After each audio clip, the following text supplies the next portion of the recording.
Shalom, shalom, bien-aimés dans le Seigneur. Ici, c'est le prophète Daniel du ministère international de la gloire du Christ. Ce matin, que la grâce de l'Éternel soit sur toi, partout où tu m'écoutes, que la grâce de l'Éternel surabonde dans ta vie. J'aimerais partager rapidement un petit message avec toi, toi qui me vois, toi qui m'écoutes, un peu partout. J'aimerais révéler certaines choses dans la parole de Dieu. J'aimerais créer en toi une soif, la soif d'aimer les choses spirituelles. L'apôtre Paul dit, affectionnez-vous aux choses d'en haut. Affectionnez-vous aux choses d'en haut. J'aimerais créer véritablement cette soif en toi, toi qui me vois, toi qui m'écoutes en ce moment. Lève-toi, bâtis une vie spirituelle. C'est pourquoi ce matin, j'aimerais partager avec toi comment bâtir une vie spirituelle. On ne va pas perdre le temps aujourd'hui. Comment bâtir une vie spirituelle. Le constat amer que nous faisons aujourd'hui, c'est que la plupart des chrétiens ne sont pas spirituels. Ce n'est pas parce que tu es à l'église que tu es spirituel. La vie spirituelle se bâtit. Tu dois bâtir une vie spirituelle en Christ. Quand tu viens en Christ, tu dois grandir. Tu dois grandir, tu dois bâtir. Quand on prend un maçon qui veut construire, alléluia, quand on prend un maçon qui veut construire, on constate qu'il fait la fondation, après il monte les murs, mais ce n'est pas en une journée. Ce n'est pas en un petit temps. C'est un travail. En tant que chrétien, tu dois travailler sur toi-même. Tu dois véritablement travailler sur toi-même et bâtir une vie spirituelle. Alléluia. Dans Acte 1, verset 8, la Bible dit, vous recevrez une puissance, le Saint-Esprit survenant sur vous. Donc, vous recevrez, c'est un don. Mais quand ce don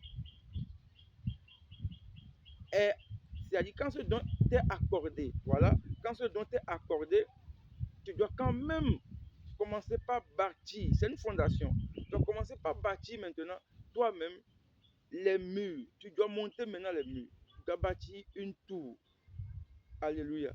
Dans Exode 31, la Bible dit, à partir du verset 1, l'Éternel parla à Moïse et dit, sache que j'ai choisi Beth-Salil, fils d'Uri, fils de Hur, de la tribu de Juda. Je l'ai rempli de l'Esprit de Dieu, de sagesse, d'intelligence et de savoir pour toutes sortes d'ouvrages. Je l'ai rendu capable de faire des inventions, de travailler l'or, l'argent et les reins, et graver les pierres à enchâsser, de travailler le bois et d'exécuter toutes sortes d'ouvrages. Donc, voilà un homme que Dieu a choisi, et Dieu lui a donné l'Esprit de Dieu. Dieu lui a accordé son esprit pour qu'il puisse faire certaines choses que Dieu veut. Dieu a déposé en toi son esprit pour que tu lui sois agréable. Pour que tu lui sois agréable, pour que tu puisses travailler selon sa volonté. Est-ce que vous me suivez? Dieu a déposé en toi une partie de lui pour qu'il soit en connexion avec toi. Pour avoir la connexion sur nos portables, il faut quand même avoir le réseau. Et le réseau est connecté à la puce. Nous, on dit la SIM. Donc, si tu n'as pas la SIM, tu ne peux pas se connecter véritablement.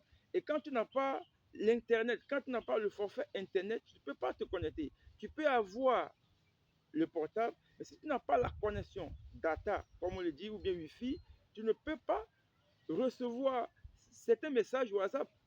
De la même manière, si tu n'es pas connecté à l'Esprit de Christ, tu ne peux pas recevoir certaines choses spirituelles. Mais le constat est que les gens ont les portables, mais ils n'ont pas le forfait Internet. C'est-à-dire quoi? Les gens sont des chrétiens, mais ils ne travaillent pas, ils ne renouvellent pas, ils ne se connectent pas, ils n'ont pas envie des choses spirituelles. Et Paul l'a bien remarqué dans Romains 8. On prend Romains 8 à partir de verset 6. Paul dit, la Bible dit, et l'affection de la chair, c'est la mort, tandis que l'affection de l'esprit, c'est la vie et la paix. Car l'affection de la chair est inimitié contre Dieu, parce qu'elle ne se soumet pas à la loi de Dieu et qu'elle ne le peut même pas. Or, ceux qui vivent selon la chair ne sauraient plaire à Dieu. Pour vous, vous ne vivez pas selon la chair, mais selon l'Esprit. Si du moins l'Esprit de Dieu habite en vous. Si quelqu'un n'a pas l'Esprit de Christ, il ne lui appartient pas. Et si Christ est en vous, le corps, il est vrai, est mort à cause du péché, mais l'Esprit est vie à cause de la justice. Que Dieu bénisse sa parole. La Bible dit ici, si quelqu'un n'a pas l'Esprit de Christ, il ne lui appartient pas. Donc, si tu n'as pas l'Esprit de Christ, tu n'appartiens pas à Christ. C'est simple que ça. Nous devons avoir l'Esprit de Christ et nous devons développer cette nature de Christ en nous jusqu'à ce que Christ soit formé en nous. Si Christ est formé en nous, il y a des choses que nous ne pouvons plus aimer au détriment des choses spirituelles. Mais aujourd'hui, on constate que les gens, la plupart des chrétiens, 90%, opèrent dans la chair. On prie dans la chair. On fait des choses dans la chair. On adore Dieu dans la chair. L'adoration, tout. Il y a des gens qui occupent même des postes à l'église, étant dans la chair. Ils ne sont pas spirituels. C'est un constat un peu amer. Que Dieu nous aide. On constate même que il y a des diacres, il y a des gens à l'église qui ne comprennent pas les choses spirituelles. Ils n'ont peut-être jamais eu peut-être la révélation en priant. Ils n'ont peut-être pas souvent des révélations. Ils ne sont pas connectés. Le réseau est flou. Le réseau, la connexion est floue. Ça balance. Je prie que Dieu, toi qui m'écoutes ce matin, que Dieu t'aide véritablement à prendre conscience que tu dois bâtir une vie spirituelle. Répète après moi, prophète Daniel, je dois bâtir une vie spirituelle. Tu répètes et tu dis ton nom. Je dois bâtir une vie spirituelle. Je dois bâtir une vie spirituelle. Paul dit, soyez renouvelés. C'est-à-dire, ayez le renouvellement de l'intelligence. Le renouvellement de l'intelligence. Tu dois quand même cultiver. Comment se connecter? Chercher la face de Dieu. Comment véritablement se connecter à l'Esprit de Dieu. Alléluia. Nous devons comprendre ces choses. Nous devons comprendre aussi que le Saint-Esprit ne contrôle pas nos pensées. Le Saint-Esprit ne contrôle pas nos pensées, ne contrôle pas notre esprit. C'est à nous de soumettre notre esprit à l'esprit de Christ. Si le Saint-Esprit contrôlait nos pensées, ça devient une manipulation. Ce qui veut dire que personne ne fera même autre chose en dehors de ce que Dieu veut. Alors que la Bible dit, nous devons plaire à Dieu. Celui qui vit selon l'esprit plaît à Dieu. Mais celui qui vit dans la chair ne saurait plaire à Dieu. Donc la question c'est de plaire à Dieu. C'est-à-dire, c'est à nous d'avoir cette volonté de plaire à Dieu. Quand tu veux plaire à quelqu'un, quand tu veux plaire à ton mari, quand tu veux plaire à ta femme, il y a des manières que nous faisons. Donc ce qui veut dire, nous devons aussi plaire à Dieu, chercher à plaire à Dieu. C'est un choix. Quelqu'un peut ne pas vouloir plaire à Dieu. C'est un choix. Donc nous avons le choix. Le Saint-Esprit qui est en nous, nous avons quand même le choix c'est-à-dire notre esprit, de soumettre notre esprit à l'esprit de Christ pour qu'il fasse ce qu'il veut de notre esprit. C'est pourquoi, quelque part, Paul dit, si je vis, ce n'est plus moi qui vis, mais c'est Christ qui vit en moi. C'est parce qu'il a soumis sa vie à Christ. Tout ce qu'il fait, il le fait pour Christ. Il a donné à Christ de toucher à son esprit, de toucher à sa vie. Mais nous, qu'est-ce que nous faisons? Nous avons donné il y a certaines personnes qui ont donné leur esprit aux choses de la chair, c'est-à-dire ils se sont focalisés sur les choses de la chair et ils s'affectionnent aux choses de la chair. Paul dit, quand tu t'affectionnes aux choses de la chair, tu ne saurais jamais plaire à Dieu. Que Dieu nous aide véritablement à comprendre ces choses. Nous devons soumettre notre vie à Christ, totalement à Christ. Et là, il y aura une connexion. Il y aura une connexion parfaite, une connexion fluide. Là, tu peux recevoir des messages, tu peux prier étant connecté véritablement.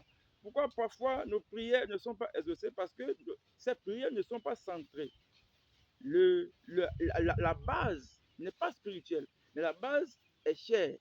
Et beaucoup de chrétiens prient. Mais laissez-moi vous dire, dans la chair. On peut enseigner en tant que pasteur, prophète, on peut enseigner dans la chair.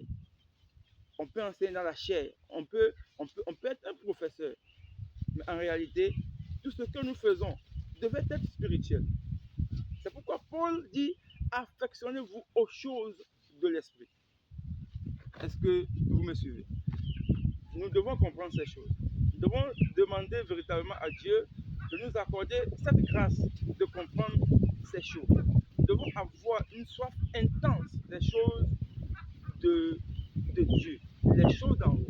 Aujourd'hui, on constate qu'à l'église, les gens ne se donnent plus véritablement aux choses de l'esprit. C'est-à-dire quoi? Il y a les choses du monde qui les préoccupent plus que les choses de Dieu. Quand tu les invites à prier, à faire des choses, non. On constate que leur affection est déposée plus sur les choses de la chair. Ils s'affectionnent aux choses de la chair. Alors que c'est l'esprit qui gouverne le corps. L'esprit a l'accès sur le corps. L'esprit contrôle le corps. L'esprit contrôle le corps. Je répète, l'esprit contrôle le corps. Aujourd'hui, pourquoi certains chrétiens, parfois encore tourmentés, manipulés par les démons, par les esprits, parce que quoi? La chair a dominé. La chair a dominé.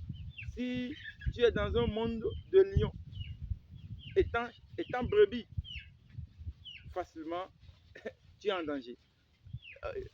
C'est-à-dire, nous devons comprendre que nous avons quitté l'étape de brebis. Nous devons grandir. Nous devons comprendre que nous avons quitté l'étape de brebis. On ne peut pas être brebis, toujours brebis, parmi les lions, parmi les serpents, parmi les loups. Jésus dit, voici, je vous envoie parmi les loups. Mais on ne peut pas être brebis. On ne peut pas être brebis et régner. Aujourd'hui, il y a encore des chrétiens, des gens, peut-être après 10 ans à l'église, sont toujours des brebis. Sont toujours des brebis. Impossible. Je t'exhorte à grandir. Lève-toi, bâtis une vie spirituelle. Bâtis véritablement une vie spirituelle. Commence par devenir esprit. Ça, c'est-à-dire commence par s'approcher, par désirer les choses spirituelles. Commence par désirer les choses d'en haut. Oui, les bijoux, les colliers, tu as goût de ça, c'est normal. Mais laisse-moi te dire, prends aussi le goût des choses spirituelles. Désire véritablement les choses spirituelles. Bâtis ta vie sur le roc, afin que cette maison soit solide pour être inébranlable. Que Dieu te bénisse. Partage cet enseignement à des gens. Peut-être ça peut réveiller quelqu'un de son sommeil, ça peut toucher quelqu'un, et que Dieu te bénisse. C'était le prophète Daniel du ministère international de la gloire du Christ. Shalom, shalom à vous.